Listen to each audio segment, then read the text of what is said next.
Hello and welcome to another video. Today we will be playing commanders from the new set, Streets of New Capenna, and as always you'll be able to see our hands and listen to our thought processes. So, without further ado, let's begin. Alright, this is our starting 7. It's pretty good, but not explosive enough, so we're going to try to do better. This is also not great, so we're going to try again. Yeah, I think this is workable. We can get a sack outlet with our commander. I think we can win on turn 2 with this, actually. So, let's do it! Hi everybody, I'm playing Raffine Scheming Seer. This is a very simple deck. You get your commander to play, you draw cards with your commander until you draw and discard Rassakef, then you reanimate Rassakef with one of your many different reanimation spells, and then you sacrifice your hate bears and various creatures to find Passas, Consult, and win. So I kinda like my first 7 actually. I have an Imperial Seal, and I have a Vamp Tutor, and a Fluster Storm, I have a Reanimate, and I have three lands. There's so many different ways we can go with this hand. We're second in turn order, that's kinda good. We have a semi-stacks player ahead of us, so we can actually adapt a tiny bit.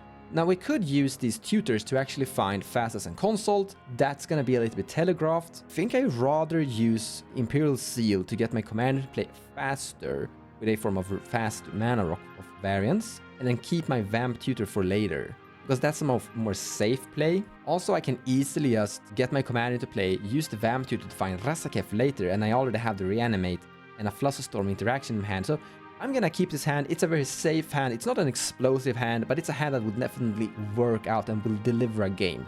You could really theoretically say that I should mulligan because this is my first 7, but having 2 tutors and a Flusterstorm in my hand feels good. Playing Evelyn the Covetous. Grix is a Wargorger Dragon, go fast type of deal. Hi! Today I am playing Toluz, Clever Conductor. The main game plan of the deck is it's a turbo Necropotence deck. It focuses on getting down a Necro early, or the backup cards in Adnos and Imperial Abyss, and then doing shadow baggy things with Bone Miser and Shallow Grave. It's kind of complicated when it gets going, but it's really fun, and it ends out playing Task Oracle because that's just the most compact win con. So my starting hand is not that great. It is fine as a turn 2 fish. I am going last, and we have 2 players that will play some non-creature spells, but I think this is not good enough to keep as a first hand. My second hand is really fun. It's not a turn 2 Necro, because I need at least 1 black to get started, but it is a turn 3 Necro win, probably, so I'll definitely keep this. It's a turn 1 2 to Necro, turn 2 Wish Claw, turn 3 really set up Necro. I think this is pretty good. With that, let's start the game. I have a pregame, Gemstone Caverns, I'll pitch an Underground Sea. Alright, I'm going to draw a card. Ooh, lovely. I'm going to play this Temple Garden into play untapped. I'm going to play this Mox Diamond, discarding a Verdant Catacombs. I am going to pay a green and play a Birds of Paradise, and I'll go past the turn. I'm gonna go into my turn and draw a card. So the more safe play here is to cast, keep the mana open and use the Vamp Tutor to tutor instant speed. However, I think I want to be a little bit greedy because it's like the first turn cycle. I don't think I'm gonna need my Flusterstorm, so I'm actually gonna use my Imperial Seal here instead. And what I'm gonna go for is, I think I'm gonna go for a Chromox, actually. Yeah, that's what we're getting. Land drop, I'm playing a Verdant Catacomb. I'm gonna sacrifice for a scrub land that I'm immediately gonna tap for an Imperial Seal. I've found a card that I'm putting on top of my library, and I'm passing the turn. Cool, I'll go to my turn. Draw Every Mesa, pay a life, crack it for a Volcanic.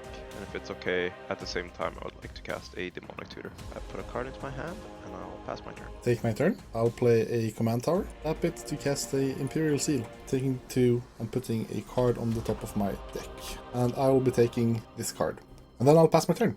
I'm going to play Ancient Tomb. I'm going to tap for 4 mana and cast a Arena Rector. That is really scary. And with that, I will pass the turn.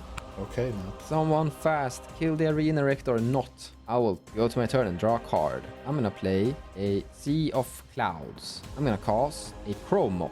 So we're in a really strange position because I kind of want to have the Vamp Tutor. For Commander is actually really good versus these guys because Jordan wins through Food Chain. He currently doesn't win through Food Chain because he has the Arena Rector in play, so Food Chain isn't really what he's gonna go for, but normally he wins by Food Chain. Anis also wins by an enchantment. Kafar Commando interacts with both. Kafar Command is currently great here. Flusterstorm is also probably really key. I could actually cast my Commander, by tapping out now is really risky for a value engine. So I think I'm actually gonna toss cost the reanimate to this, because we can develop into something eventually anyway without the reanimate. Reanimate isn't key for this strategy, and I think I'm gonna have to play Cathar Commando and keep the blue mana up so I can actually cast my Blusterstorm if needs be, as well as actually using my Hate Bear. I'm gonna exile a Reanimate. I'm gonna attack this for black, I'm gonna tap this for white, and cast a Cathar Commando. And then I pass the turn. Going to my turn, draw a card. I'll just pass my turn. So our hand is really weird. I have like most pieces of a combo already in my hand. What I can do is if my dockside makes 3 treasures, I can play dockside, and this is if also the more treasures it can make, the better. But if I have Cloudstone on board, so I could play dockside, make some treasures, crack 2, play Oracle, bounce my dockside, let the Oracle trigger go through, and I can just keep repeating that loop.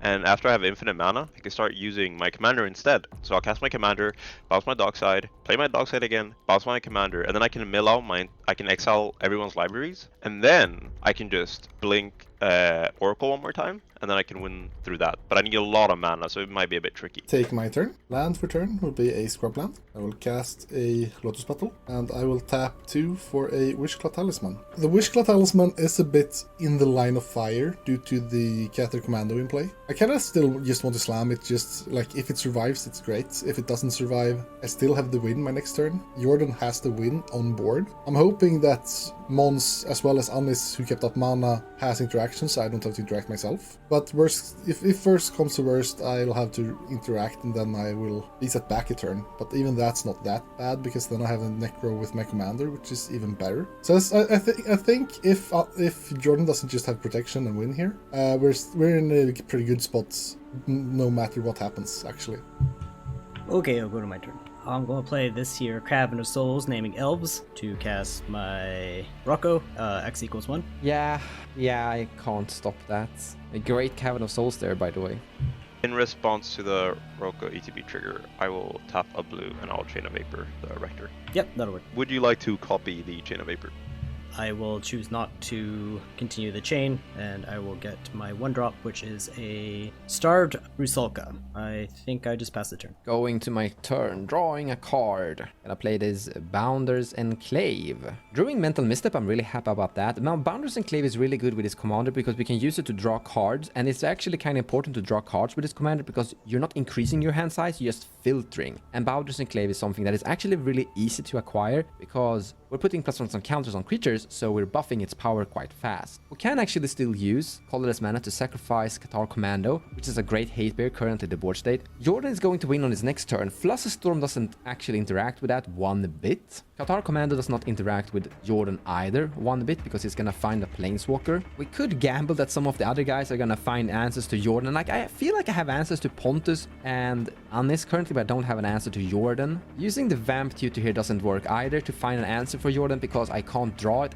unless I like get my commander play. I think the best play here is actually cast commander, get a card draw. We won't be able to use the Flusterstorm, but Flusterstorm doesn't interact with Jordan in any case of any way, and see what we're getting. I'm gonna tap 1, 2, 3, one of each color, and cast my amazing commander Raffine Scheming Seer. I would like to go to combat, where I will attack with my Cathar Commando at Pontus, draw a card, and I will discard a Dance of the Dead, and will get a +1 counter, and it hit with you for 4. No blocks, take 4. And then I will pass the turn. No, of course you So can't. here's the thing, right? I don't have an answer for Rocco. That's Pontus, not what I like to hear on this from you. Yeah, but Pontus has the onboard tutor. The problem is unless Pontus agrees to make a deal where he uses it to tutor interaction, I think we should blow up the Wishclaw like before his turn. I see what you mean. Yeah, the thing I've been thinking about using it against Jordan because it's good versus Jordan food chain, but Jordan is not going for food chain, so I mean my Cathar Commando doesn't do anything. So I'm actually been thinking about blowing that one up a tiny bit. Yeah, so I can promise to get interaction with my Wishclaw Talisman. Yes, so we don't blow it up on mine stuff. Okay, cool. I like that part. I'll go to my turn. I'll play a land, and then I will look. I'll tap 2, and I'll just play a dockside. Cool. Dockside ETB. Okay, Muns, I have a proposition for you. Shoot. Okay, blow up the Wishclaw Talisman, and not only do you hurt Pontus, you also hurt Anis's dockside. Genius play. Much as I would love to do that, I think I have to skip on that one, sadly. I will not crack my Lotus Petal in response. And that's okay, I'll pass my turn. I have a really interesting play here. I will get rid of Mon's Cathar Commando and get a response. Because giving Wishclaw Talisman to Jordan here forces Mons to get rid of it. He cannot let Jordan untap with the Wishclaw. So that gets rid of the Cathar Commando. I can deal with Jordan, and I can probably win next turn. So I think that's a really good play here. And that is what I will do. Land for turn, I'll play a Morphic Pool. I will activate Wishclaw, giving it to Jordan. What? What? Yeah, Pontus, I kind of want to keep my Cathar Commander versus Annis. I understand, but I don't want it. Either way, it's bad. Like, no matter who gets it, it's bad for you, Mons. Unless I get it. Yeah, but I don't want to give it to you either. This way, I get rid of it. Oh, well, I don't need to blow up anything now. Yeah, I'll search for a card. I'll find that card. I will cast a Jewel Lotus. I will crack it to cast my commander. And responses: ETB trigger, I will connive, draw one, discard a polluted delta into exile. I'll just pass the turn. Pontus, how did we interact with Jordan here currently? Tap this in your end step, and I'm gonna float a colorless mana, and I'm gonna blow up the Wishclaw from Jordan. Okay. So I was really hoping to draw a creature here, because I could have gotten a Safi with survival, and then even if they countered my Academy Rector, we could have brought it back and done all our fun stuffs. But now I think we're gonna have a hard time, because, like, obviously Pontus tutored for interaction for us. So I'm just trying to figure out what to do. There's a Firelit Thicket to start, and cast a Survival is Fittest. With that, I'll pass the turn. I'm gonna go to my turn and untap and draw a card. So Sea of Clouds is my only blue mana, which is a little bit sad right now. But, you know, you gotta live for the dream. Hope it's a land or something. So we're paying a card, we're paying it to draw. It didn't turn out great. We found interaction, that's great. We have a mental misstep, that's kinda it though. And then I will pass the turn. I will go to my turn. I'm going to tap 3 and I'm going to cast a Cloudstone Curio. I would like to cast a Thassa's Oracle. Thassa's Oracle on the stack. Okay, I have 2 ETB triggers. I would like to bounce my Dockside. I would like to target my Dockside. Demonic Consultation. I'm gonna pay 2 life and mental misstep the Demonic Consultation. I will just, with that countered, I will pass my turn. Take my turn. Land for turn is a Cephalid Colosseum. Tap 3, cast a Necropotence. Pass on Necropotence. Necropotence is in play. I will pay 31 life into Necro, going to 3. And then I'd like to go to end step to get them into my hand. So I will crack Lotus Petal to cast a Rain of Filth. I will sacrifice 3 lands for 3 black mana. I'll use 2 black mana to cast a Cabal Ritual, going up to 6 black mana in pool. I didn't draw any payoffs really, which is a problem. So if I do that line, I die. That's not great. Like, the fact that it got none of the pieces really hampers my ability to do anything.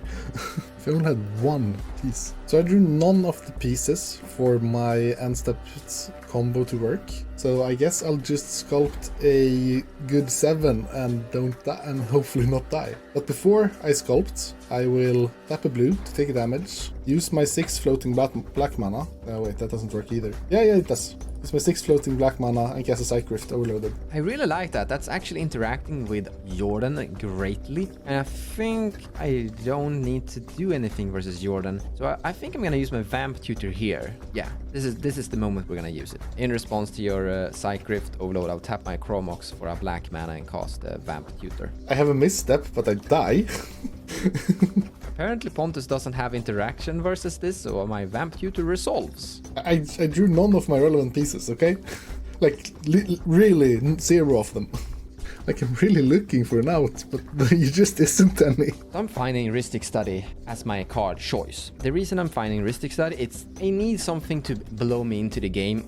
There's a lot of pieces I need. Like, I can't use Intuition to find one of the... I could theoretically use Intuition to find, like, Demonic Consultation and Tainted Pact, but I'm not getting one of those to my hand. Also, I don't have enough mana to cast Intuition, Tainted Pact, and Facets from my hand anyway. So I could find mana as well. Yes, explosive mana rocks. I could find, like, an Mana Crypt here. I was close at actually finding Mana Crypt, but something that's gonna give me value here as well well is a Rhystic Study. Because with the Rhystic Study, we'll still be able to cast Rhystic Study, cast the Chromox, exile probably one of the blue cards to be able to have plus store mana at the ready as well. And with Rhystic Study, I should be able to climb back into the game potentially. Psychic resolves.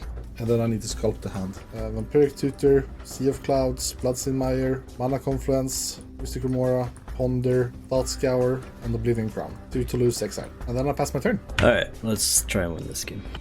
Go to my turn. I'm gonna play this Mox Diamond. Discarding an Exotic Orchard, I'm gonna play this Mana Crypt. Alright, I think we're gonna do the safe play. 1, 2, 3, 4, 5, 6 mana, and we'll cast Rocco. X equals 3. Ranger Captain of Eos. Alright, I'll have a colorless voting, I guess. Ranger Captain will enter the battlefield, and I will search for a 1-drop Esper Sentinel. I'm really happy about Jordan finding Ranger Captain of Eos. That means he's gonna try to protect us a little bit versus Pontus. That's good. Scary part is that Ranger Captain will make it very hard for me to interact with Jordan as well. So it's both win and gain loss here, kinda. I'm gonna draw a card for turn. I'm gonna cast Chrome. I'm gonna imprint Flush the Storm. I'm gonna cast Rhystic Study. You can draw a card, Jordan. Esper Sentinel draws a card. And then I pass the turn. I will go to my turn. Cool. I will tap 2 for a docky board.